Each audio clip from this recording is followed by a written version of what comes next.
हरे कृष्णा। तो आप सभी का being the spirit soul channel पर स्वागत है। तो डिवोटीज, जैसा कि आपको पता होगा कि अभी इस्कॉन बेंगलुरु और इस्कॉन इंडिया का कोर्ट केस का फैसला आया है, और इसमें ये जो फैसला है सुप्रीम कोर्ट का इस्कॉन बेंगलुरु के फेवर में गया है।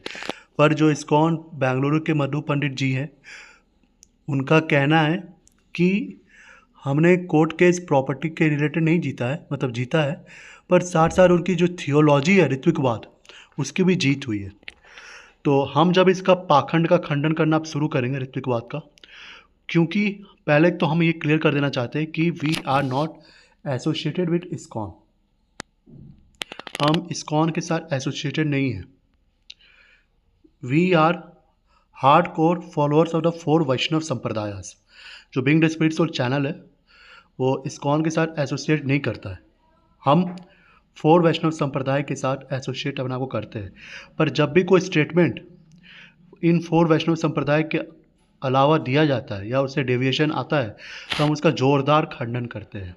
और आपको पता ही है, being the spirit soul channel है, अगर कसम खाई है किसी चैनल के खिलाफ या किसी भी सिद्धांत के खिलाफ, तो उसे तबाही किया गया है और कुछ भी नहीं। तो ये ऋत्विकवाद के साथ भी होगा। हम अभी तक इसलिए चुप थे क्योंकि हमें लग रहा था कि ये जो कोर्ट केस में है और इस्कॉन इंडिया और इस्कॉन बेंगलुरु का बीच जो हो रहा है, पर अब जब फैसला उनके फेवर में आया तो उन्हीं के जो लोग हैं, उन्हीं के जो डिवोटीज़ है, वो कह रहे हैं कि उनकी थियोलॉजी यानी उनके सिद्धांत की जीत हुई, जबकि ऐसा कुछ है नहीं।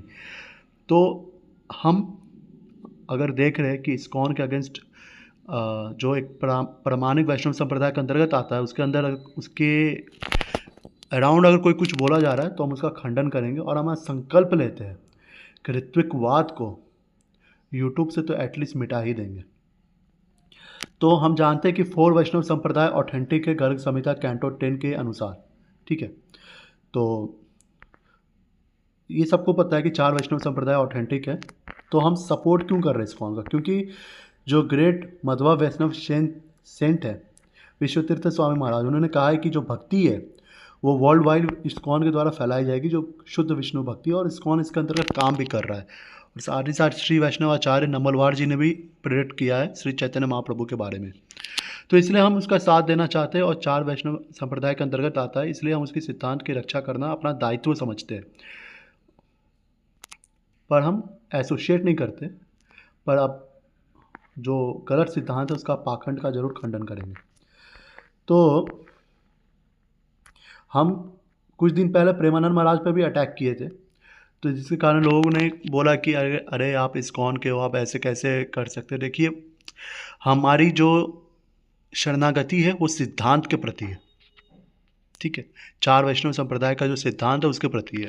उसके अगेंस्ट कोई भी बोलेगा, चाहे वो कितना ही फेमस पर्सनालिटी हो, उससे हमें कोई फ़र्क नहीं पड़ता, ठीक है। तो इसी के अंतर्गत अब हम आवाज़ ऋत्विकवाद के अगेंस्ट भी उठाएंगे। तो पहले हमको जानना पड़ेगा कि ऋत्विक टर्म आ कहाँ से रहा। तो ऋग्वेद का मंत्र है यज्ञस्य देवामृत्विज्वम। ऋत्विजम एक वर्ड आता है, तो इसमें कोई ऑब्जेक्शन कर सकता है कि जब श्रील प्रभुपाद जब यहाँ आचार्य का मेंशन करते हैं, तो उसका मतलब होता है ऋत्विक आचार्य। अगर प्रभुपाद कहीं भी आचार्य बोलते हैं अपने किताबों में, श्रील प्रभुपाद जी या कोई किसी भी ग्रंथ में, लेटर में, तो उसका मतलब होता है ऋत्विक आचार्य और शिक्षा गुरु, दीक्षा गुरु नहीं होता है। पर हम स्मृति में देखते हैं महाभारत अनुशांसिक पर्व में कि if ritvik the purohita the preceptor the acharya the disciple the relative and kinsman happen to be possessed of learning and free from malice, then they should be deemed worthy of respect and worship. तो यहाँ जो भीष्म देव है, जो कि एक महाजन है वैष्णवों में, वो साफ साफ ऋत्विक और आचार्य को सेपरेट बताते, एक नहीं बताते। यहाँ देखिए, यहाँ ऋत्विक है और यहाँ आचार्य आ रहा है, ये दोनों अलग अलग है। तो अब हम भागवतम में अगर देखें तो आचार्यम ज्ञान संपन्नम, तो यहाँ आप देखोगे तो शयद ऋत्विज्वा चैव, तो यहाँ जो ऋत्विक वर्ड आता है, तो भागवतम का ये कौन सा श्लोक है, कैंटो 16 चैप्टर 53 वर्स। तो इसमें क्या लिखा गया कि one should satisfied a spiritual master the acharya who is very learned in Vedic literature and should satisfy his assistant priest. तो असिस्टेंट प्रिस्ट और स्पिरिचुअल मास्टर दोनों को अलग अलग बोला गया है परपट में, और ट्रांसलेशन में भी श्रील प्रभुपाद जी के द्वारा। तो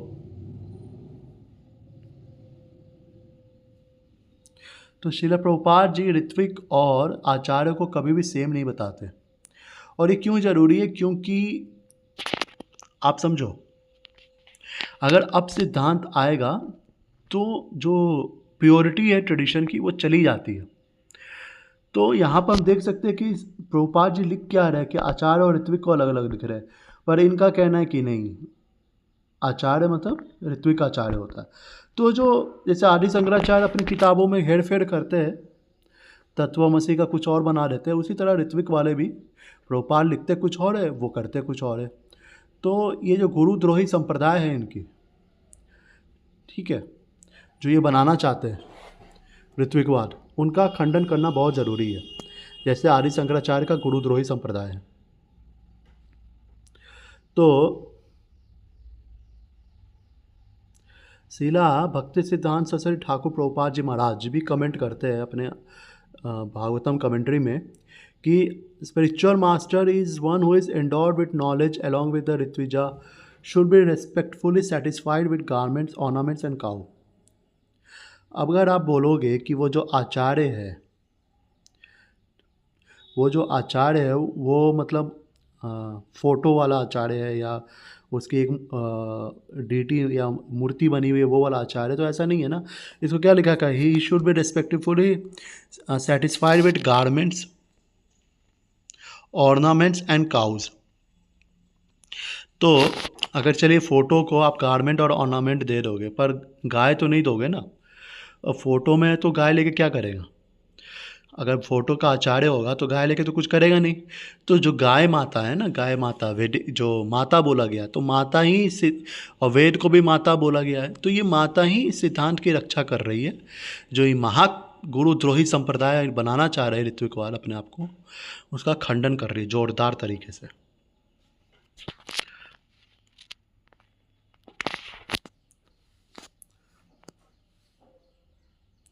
तो जो ऋत्विक होते हैं वो असिस्टेंट होते हैं मेन आचार्य के। ये नहीं कि वो पोस्ट, मतलब आपको देखो पहले समझना होगा ना कि स्टैंडर्ड ऋत्विकवाद क्या है और पोस्ट समाधि ऋत्विकवाद क्या है। जो स्टैंडर्ड ऋत्विकवाद है, मतलब अगर आचार्य चाहे तो अपने रहते हुए जब तक वो धराधाम पर है तो किसी को अजाइन कर सकता है उसके बिहाफ में इनिशिएशन करने का, चाहे वो बीमार अवस्था में हो चाहे कोई भी अवस्था में हो, वो चाहे तो कर सकता है। पर पोस्ट समाधि, जब समाधि मतलब जब वो धराधाम छोड़ के चला गया तो उसके बाद भी वो ऐसा कर सकता है, ये कहीं शास्त्रों में लिखा हुआ नहीं है। नहीं, श्रील प्रभुपाद जी कहीं ऐसा लिखते हैं। अगर आप पोस्ट समाधि ऋत्विकवाद से अगर एक भी सवाल पूछोगे ना कि आप जो है ऐसा क्यों कर रहे हो, तो उनके पास कोई शास्त्रों से कोई जवाब होता नहीं है। वो क्या करते हैं, सिर्फ और सिर्फ इनडायरेक्ट स्टेटमेंट्स प्रोड्यूस करते हैं। क्या कि लिबरेटेड सोल, मुक्त पुरुष ही गुरु बनेगा, एक इनका पाखंड अलग है। जैसे आदि शंकराचार्य, अगर आप मेरे प्लेलिस्ट में जाकर ब्रह्मसूत्र भाष्य पर देखोगे तो उसमें मैंने दिखाया है कि कैसे आदि शंकराचार्य पहले ब्रह्मसूत्र भाष्य में 1.1.1 में अथातो ब्रह्म जिज्ञासा की कमेंट्री में लिखते हैं कि डिसाइपल को शुद्ध होना चाहिए, मुमुक्षु होना चाहिए ब्रह्म ज्ञान लेने के लिए। तो उसका तो जोरदार खंडन किया हुआ है मैंने। तो उसी प्रकार यहाँ पर जब ऋत्विक को, जैसे आदि शंकराचार्य के पास कोई प्रमाण नहीं है शास्त्रों का, उसी प्रकार ऋत्विकवाद के पास कोई प्रमाण नहीं होता है। तो क्या करते हैं कि बोलते हैं कि नहीं, लिबरेटेड सोल ही गुरु बन सकता है, या my disciples are not yet qualified to become guru, वो ऐसा बोलेंगे कि डिसाइपल शुद्ध नहीं है, वो गुरु नहीं बन सकते। या बोलेंगे जब मैं ऑर्डर करूँगा, when I order you become गुरु। चौथा उनका बहाना रहता है, और वो ऑर्डर है कहाँ? ऑर्डर तो है नहीं। तो ये इनका बहाना होता है, 3-4 स्टेटमेंट होता है, जो 3-4 जैसे धर्म के 4 पिलर होते हैं ना, तो इनका ये अधर्म का इनका 4 पिलर है। जो भागवतम है धर्म के 4 पिलर बताए गए हैं, तो इसी तरह ऋत्विकवाद के अपने 4 अधर्म के पिलर है। पहला अधर्म इनका है कि नहीं नहीं नहीं, लिबरेटेड सोल ही गुरु बनेगा। दूसरा, डिसाइपल क्वालिफाइड नहीं है। तीसरा, वेन आई ऑर्डर। और चौथा कि ऑर्डर है कहाँ पर। और इनको क्या, जब कुछ नहीं मिलता है शास्त्रों से, तो घुमा फिरा के ये जुलाई 9 का जो लेटर है उसी के अराउंड अपना सब कुछ आर्गूमेंट देते हैं। पर ये जो लेटर है वो सिंपली ऑथराइज करता है ऋत्विक इनिशिएशन को, जब तक प्रभुपाद जी का प्रेजेंस है या कोई भी आचार्य का प्रेजेंस है। उनके धराधाम छोड़ जाने के बाद ऐसा कहीं प्रभुपाद जी ने नहीं बोला है कि तब भी ये चलता रहेगा।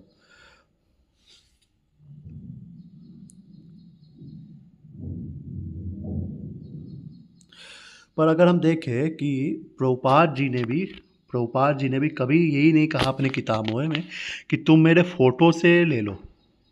अगर इन ऋत्विक वालों की अगर स्टेटमेंट को माना जाए कि पोस्ट समाधि के बाद भी उनका इनिशिएशन हो सकता है, तो कहीं पर भी ये नहीं प्रभुपाद ने अपनी किताबों में लिखा है कि अगर तुमको ऐसा करना होगा तो तुम मेरे फ़ोटो से या मेरे मूर्ति से डायरेक्ट ले लेना इनिशिएशन, या एक टेप रिकॉर्डर चला के ब्रह्म गायत्री का वो इनिशिएशन देना। ऐसा तो प्रभुपाद ने कहीं नहीं लिखा है कि मेरे टेप रिकॉर्डर से तुम इनिशिएशन करा देना अपना। ठीक है, तो इससे साफ साफ पता चलता है कि इनका मेंटल कॉन्कोक्शन है।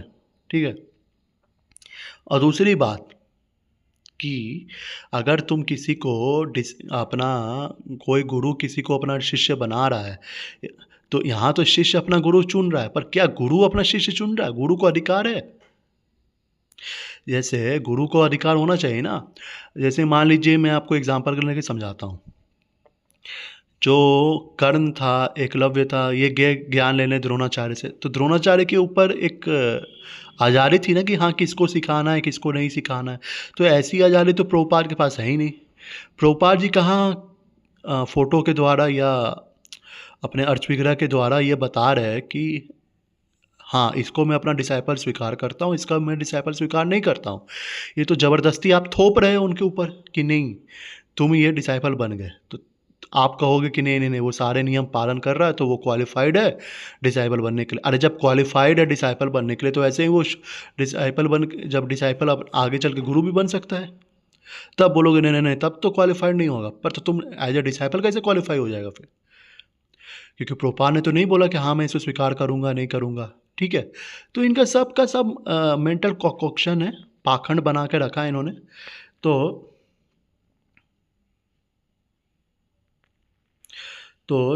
हम अगर चैतन्य महाप्रभु का जो फेमस आदेश है चैतन्य चैतामृत मध्य लीला 7 चैप्टर 128 वर्स में, यार देखो तार कहो कृष्ण उपदेश, हमार आज्ञा गुरु होए तार देश। ठीक है, तो इसके भाष्य में श्रील भक्ति सिद्धांत सरस्वती ठाकुर प्रभुपाद जी महाराज क्या बोलते हैं कि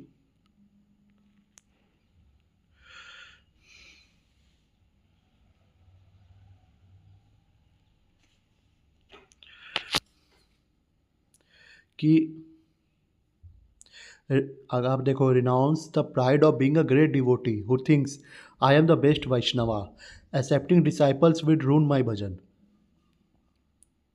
तो इनका कहना है ना कि शुद्ध गुरु ही बन सकता है, या डिसाइपल एक्सेप्ट करोगे तो फॉल डाउन हो जाएगा। तो भक्ति सिद्धांत सरस्वती ठाकुर महाराज तो डायरेक्ट लिखते हैं कि रिनाउंस द प्राइड, मतलब ये जो झूठा अहंकार है ना, ये इसको त्यागो।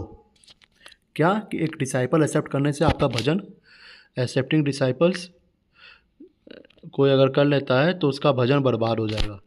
Bye humbly practising the chanting of the pure name and performing the guru work और propagating the pure name, the waves of worldly desire do not become overpowering. तो साफ साफ लिखा है, श्रवण कीर्तन करने से आपका जो शुद्धिकरण अपने आप हो जाता है। तो प्रचार करने से और श्रवण करने से अपने आप ये हो जाएगा आपका शुद्धिकरण। नहीं तो डायरेक्ट भक्ति सिद्धांत सरस्वती ठाकुर लिख रहे हैं। ऐसा मत सोचो कि आप डिसाइपल एक्सेप्ट करोगे तो आपका फॉल डाउन हो जाएगा। तो ये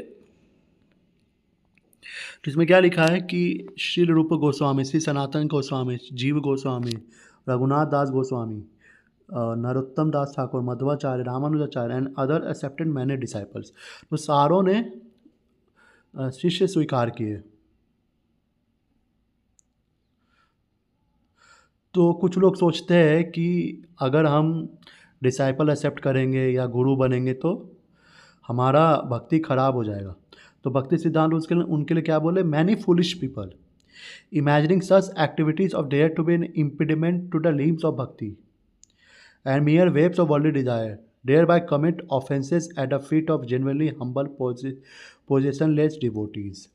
मान लीजिए कोई डिसाइपल सही में डिसाइपल बनने के लायक है और आप ये जो सूडो ह्यूमिलिटी है इसका बहाना लेके आप डिसाइपल एक्सेप्ट नहीं करते हो तो आप उन डिवोटीज़ के ऊपर अपराध करते हो। ये डायरेक्ट लिखा है भक्ति सिद्धांत सरस्वती ठाकुर प्रभुपाद जी ने। तो ये जो गुरुद्रोही संप्रदाय है ऋत्विकवाद, इन्होंने तो खुद को इस्कॉन का अलग कर दिया है।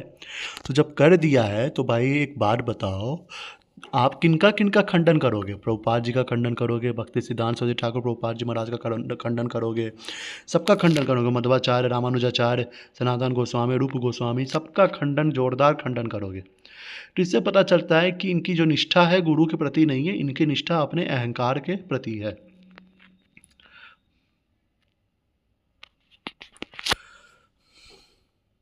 तो इसी को फॉलो करते हुए श्रील प्रभुपाद ने बोला कि you become guru by my order.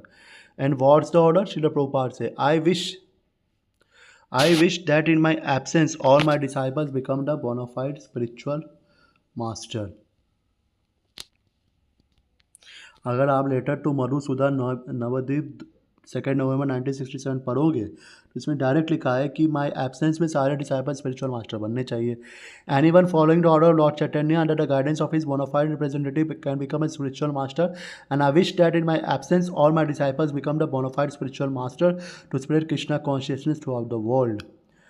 ये देखिए साफ साफ लेटर में लिखा हुआ है, पर इस लेटर को नहीं मारेंगे, अर्ध कुकुट न्याय करेंगे।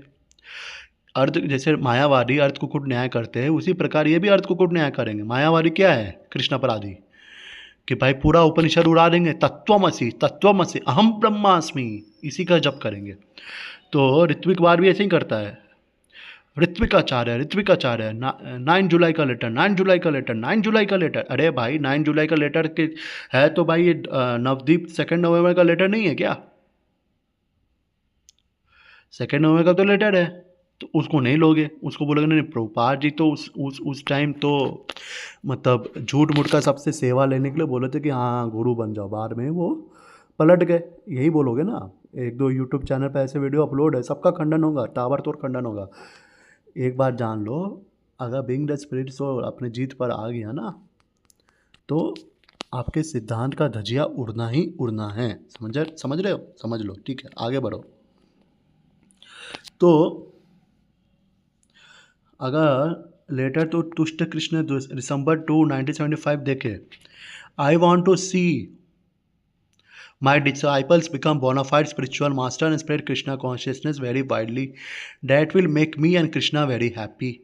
Keep trained up very rigidly and then you are a bona fide guru and you can accept disciple. देखिए क्या लिखा है, keep trained up very rigidly. जो भक्ति सिद्धांत सरस्वती ठाकुर बोले थे शुद्ध नाम लो, प्रचार करो, तो वही प्रभुपाद बोल रहे कि आप अपना आप को ट्रेन करो, किसमें? भक्ति के नियमों में। भक्ति के नियमों का पालन करो और उसका अगर अच्छे से पालन करोगे then you are a bona fide guru and you can accept disciples on the same principle. But as a matter of etiquette it is a custom that during the lifetime of your spiritual master you bring the prospective disciples to him and his absence और disappearance you can accept disciples without any limitation. This is a law of disciplic succession. साफ साफ लिखा है without any limitation, मतलब कोई limitation के बिना आप एक्सेप्ट कर सकते हो, कोई भी लिमिटेशन। चाहे प्रभुपाद जी का फाइनल ऑर्डर नाम की तो इन्होंने एक वो प्रोपेगेंडा फैलाया हुआ, कोई भी लिमिटेशन काम नहीं करेगा। अगर आप सही से नियम पालन कर रहे हो तो यू कैन एक्सेप्ट डिसाइपल।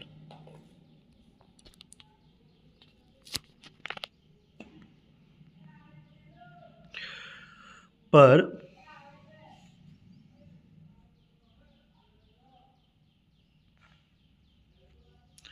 तो उनका कहना होगा कि ये फाइनल ऑर्डर है नहीं, पर अंत में वो यही बोलेंगे कि देखो ये जो लेटर है ये पहले का लेटर है, ये बात का फाइनल ऑर्डर नहीं है। तो फाइनल ऑर्डर के तहत जो पहले के जितने भी लेटर्स है जो भी है सब प्रभुपाद ने लोगों को बहलाने फुसलाने के लिए या बच्चा समझ के बोल रहा था। जो किताबें भी लिखी प्रभुपाद ने फाइनल ऑर्डर से पहले वो भी बेकार किताबें हैं, सिर्फ और सिर्फ फाइनल ऑर्डर है। तो मेरा तो ये कहना है ना कि इस्कॉन बेंगलुरु वालों को ना बुक डिस्ट्रीब्यूशन नहीं करना चाहिए। बुक गिव गीता जो है, जो गीता देते हैं, गिव गीता या गिव जो भी है, इनको गिव 9 जुलाई लेटर देना चाहिए। इनको बुक डिस्ट्रीब्यूशन नहीं करना चाहिए। भगवद गीता, भागवतम, ये सब, चैतन्य चरितामृत, ये सब डिस्ट्रीब्यूट मत करो ना। तो सिर्फ और सिर्फ लेटर डिस्ट्रीब्यूट करो, 9 जुलाई का लेटर। इस्कॉन जो ऋत्विकवाद है वो क्यों प्रभुपाद की किताबें बांट रहा है?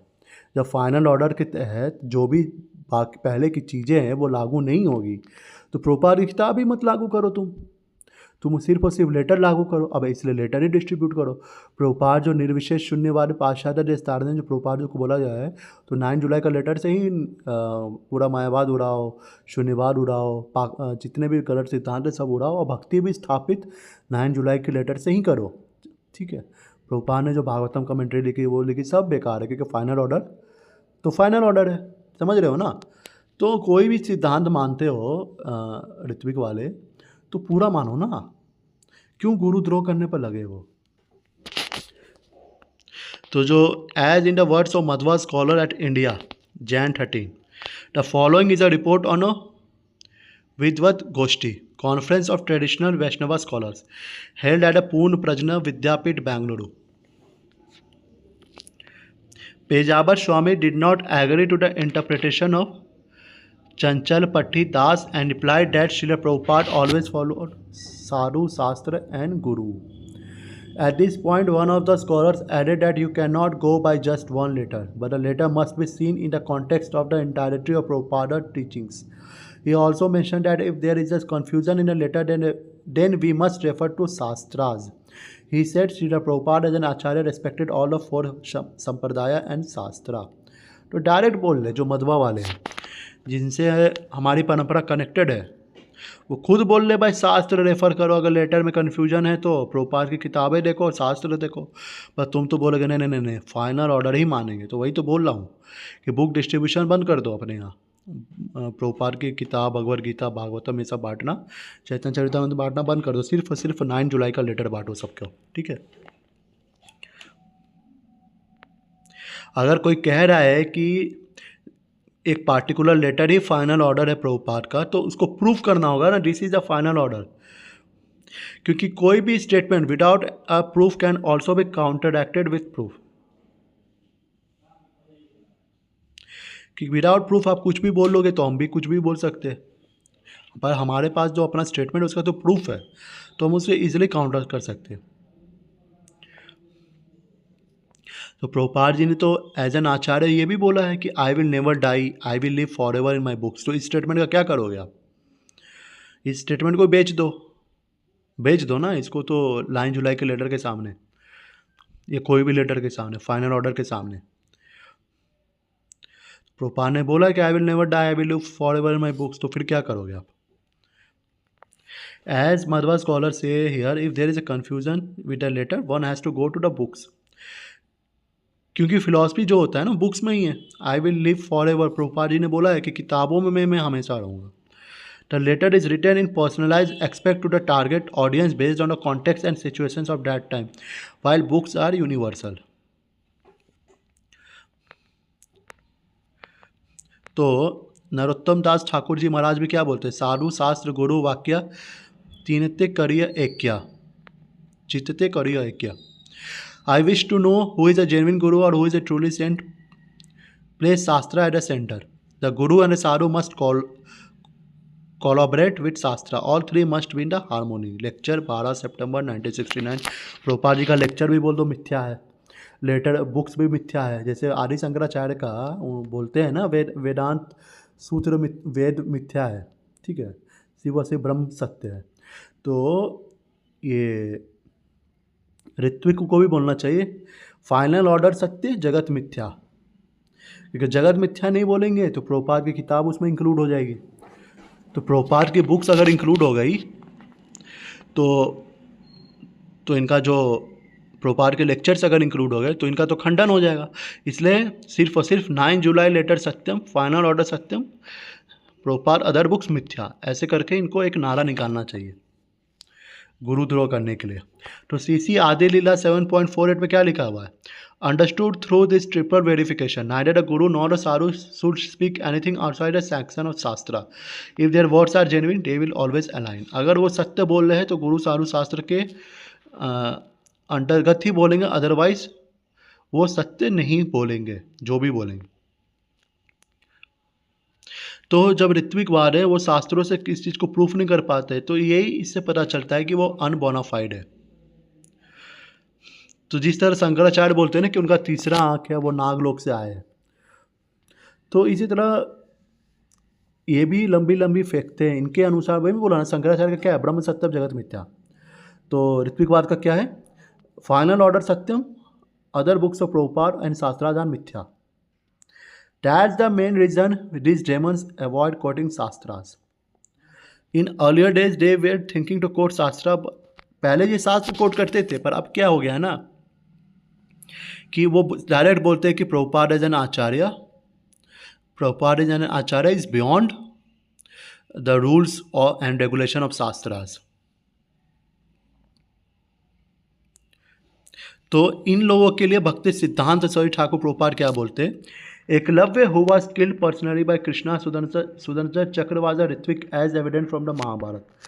कि हम महाभारत में देखते हैं आदि पर्व में कि जो एकलव्य है वो क्या करता था, उसको गुरु चाहिए था द्रोणाचार्य ने उसको रिजेक्ट कर दिया, तो वो द्रोणाचार्य की एक मूर्ति बना के उन्हीं से शिक्षा ले रहा था। तो इसके ऊपर भक्ति सिद्धांत स्वामी ठाकुर प्रभुपाद उपाख्यान उपदेशा वॉल्यूम 2 में क्या बोलते हैं? Eklavya desire to attain expertise surpassing that which is traditionally received to the learning to the Vedic sciences directly from a mahat guru. एक गुरु से जिस तरह से ट्रेडिशनली ज्ञान लिया जाता है उस तरह ज्ञान ना लेके एकलव्य ज्ञान लेना चाह रहा था। अर्जुन इससे अवेयर हो गया और वो द्रोणाचार्य को बता रही है। तो अगर वो अर्जुन ऐसा नहीं बताते तो जो मायावाद है वो स्प्रेड कर जाता। क्योंकि मायावाद क्या है? मायावाद में ना आप गुरु की इज्जत करते हो ना भगवान की इज्जत करते हो, आप सर्वे सर्वा अपने आप को मानते हो। अहम ब्रह्मास्मि, जो गुरु के अंदर है वही तो मेरे अंदर है, तो मैं भी तो गुरु हूँ। तो people would have ceased approaching mahat gurus for any kind of authentic knowledge. इससे क्या होता कि कोई भी गुरु के पास जाना छोड़ देता।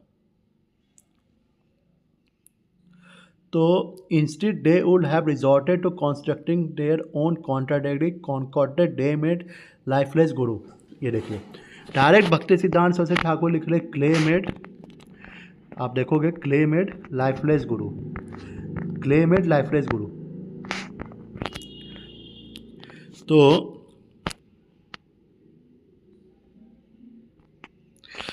तो इससे क्या होता है?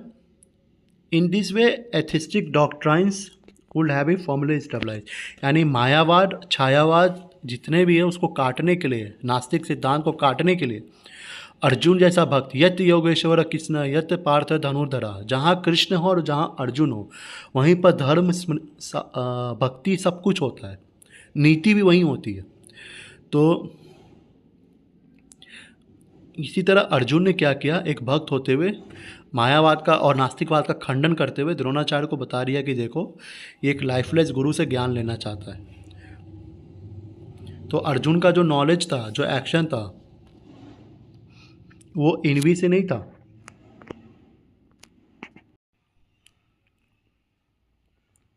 बल्कि अर्जुन का ये जो एक्शन था वो एकलव्य के ऊपर उसकी कृपा थी। तो हमें इससे पता चलता है कि एक लाइफलेस गुरु से ज्ञान लेना है, उसकी मूर्ति बना के इनिशिएशन लो, ज्ञान लो, जो भी लो। उसने तो इनिशिएशन भी नहीं लिया, उसने तो सिंपल ज्ञान ले रहा था। तो उसको भक्ति सिद्धांत सरस्वती ठाकुर प्रभुपाद डायरेक्ट बोलते हैं कि नास्तिक सिद्धांत है और मायावाद सिद्धांत है।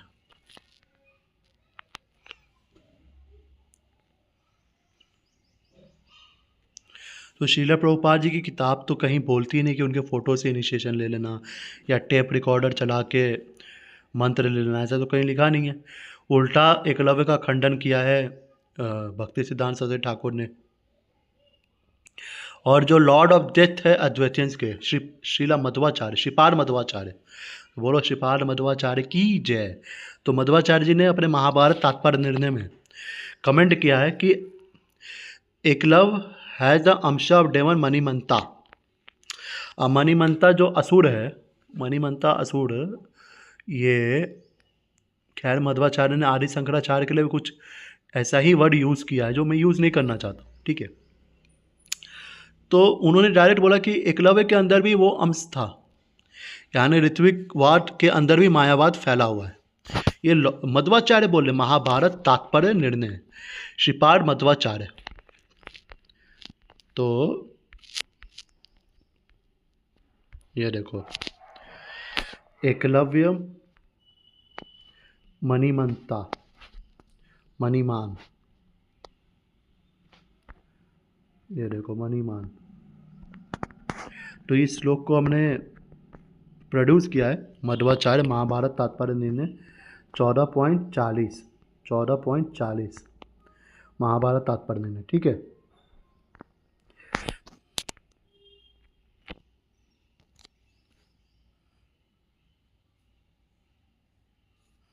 जो डायरेक्ट लिखा हुआ है कि Eklavya is the ansh of that Manimanta. तो group of demons known as Krodha Tantra Ganas, amongst whom there was a prominent demon named Manimanta. Eklavya is the ansh of that Manimanta. तो एकलव्य को अगर रिप्लेस करते तो बोला जा रहा है Ritvik's are the ansh of that मणिमंता, यानी शंकराचार्य का जो सिद्धांत है, आदि शंकराचार्य का मायावाद सिद्धांत, वो मायावाद ऋत्विकवाद इक्वल टू मायावाद, डायरेक्ट मध्वाचार्य जी का, भक्ति सिद्धांत सरस्वती ठाकुर प्रभुपाद जी का कहना है। और मध्वाचार्य जी का कोई अगर अगेंस्ट बोलेगा या भक्ति सिद्धांत सरस्वती ठाकुर प्रभुपाद का अगेंस्ट कोई बोलेगा, उसका तो ऐसा ताबड़तोड़ खंडन बिंग द स्पिरिट सोल करेगा ना, जैसे बाकी अद्वैतवादी चैनल का करके रख चुका हूँ पिछले 3-4 सालों में। तो आइए, ये आप देखो, पहली बात आप वीडियो देखो, वीडियो रिफ्यूट करने के बारे में मत सोचो। आप प्रसाद ले लो, पॉपकॉर्न ले लो, आराम से सोफा पे बैठ के, बेड पे बैठ के वीडियो देखो, और ये मत सोचो खंडन करोगे। खंडन बिंग द स्पिरिट सोल का मत करो, वो आपके स्वास्थ्य के लिए ज़्यादा सही रहेगा। आगे देखते हैं।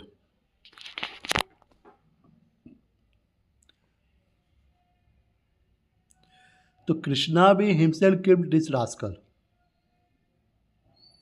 तो भगवान श्री कृष्ण ने खुद इन रास्कल्स को मारा था, एकलव्य को।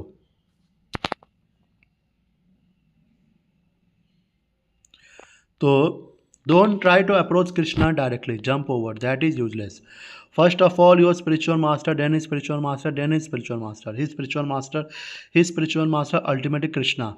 This is a process. Don't try to approach Krishna directly, jump over, that is useless. As you receive knowledge through the steps parampara system, similarly we should approach Krishna through this step. Lecture in Srimad Bhagavatam 1.30, first canto 15 chapter 30 words पर ये lecture था। तो हमें directly Krishna को approach नहीं करना है, इसी तरह हमें डायरेक्टली प्रभुपाद जी को भी अप्रोच नहीं करना है। क्योंकि अगर आप being the spirit soul channel पर जाओगे तो आप मेरा चैनल देखोगे, दृग दृश्य विचार, सीयर एंड सीन। तो इसमें मैंने डायरेक्ट बताया कि भगवान बनने की कोशिश नहीं करनी होती, भगवान को दृग मानते हुए अपने आप को दृश्य मानना होता है। इसी तरह ये जो सिद्धांत है ये प्योर डिवोटीज़ पर भी लागू होता है कि हमें प्योर डिवोटीज़ का दृश्य बनना है, दृग नहीं बनना है, भोक्ता नहीं बनना है, सेवक भाव बनना है उनका। तो हम डायरेक्टली अगर प्रभुपाद पर भी अगर जंप करेंगे तो हम प्रभुपाद को भोगना चाहेंगे, प्रभुपाद की सेवा नहीं करना चाहेंगे। दृग दृश्य विचार जो है भगवान श्री कृष्ण और प्योर डिवोटीज़ पर भी लागू होता है। तो ये जो सिद्धांत भक्ति सिद्धांत सरस्वती ठाकुर प्रभुपाद जी महाराज उपनिषद वेदों से ला रहे हैं, अगर हम इसको अच्छे से पढ़ेंगे तो ये डायरेक्टली खंडन करेगा अद्वैतवाद का और ऋत्विकवाद का भी। तो इसीलिए being the spirit soul channel का हर वीडियो देखना बहुत ज़रूरी है, ताकि आप जितने भी गलत सिद्धांत है उसका ताबड़तोड़ खंडन कर सको और उसी के हिसाब से अपना जीवन आराम से यापन कर सको। तो मुझे उम्मीद है कि कोई भी ऋत्विकवादी जवाब देने से पहले विंग्ड स्पिरिट सोल को 100 बार सोचेगा, क्योंकि जवाब देने से पहले आपको हमारा प्लेलिस्ट एक बार देख लेना चाहिए, कैसे हमने सारे लोगों को अच्छे से धोया हुआ है। ठीक है, तो ये सब ध्यान से देखें कितने लोगों का ज़िंदगी हमने हराम किया था। तो ऋत्विकवाद भी थोड़ा वीडियो बनाने से पहले सोच ले कि उनका पाला किससे पड़ेगा। तब तक के लिए आराम से प्रसाद पाए और हरे कृष्णा चैंट करें। हरे कृष्णा।